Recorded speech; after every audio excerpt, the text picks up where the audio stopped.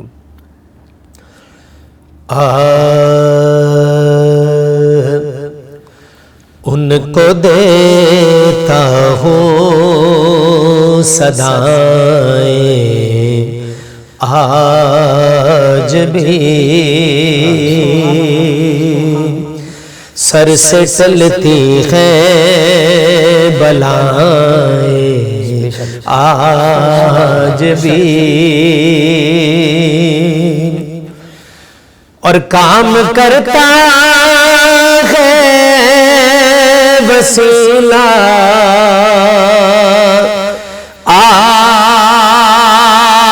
آپ کا, یہ عقیدہ ہے. کام کرتا ہے وسیلہ آپ کا, ارے رخ بدلتی ہے ہوائیں آج بھی سبحان اللہ. ایسا لگتا ہے انہیں کر کے سلام، ایسا لگتا ہے انہیں کر کے سلام، ارے دیکھ کر وہ مسکرائیں آج بھی. حشر تک لازم ہے حب اہل بیت. کیا خوب لکھا. حشر تک لازم ہے حب اہل بیت، یہ ضروری ہے وفائیں آج بھی. ان کو دیتا ہوں صدائیں آج بھی، ارے سر سے ٹلتی ہیں بلائیں آج بھی. ماشاء اللہ. سبحان اللہ.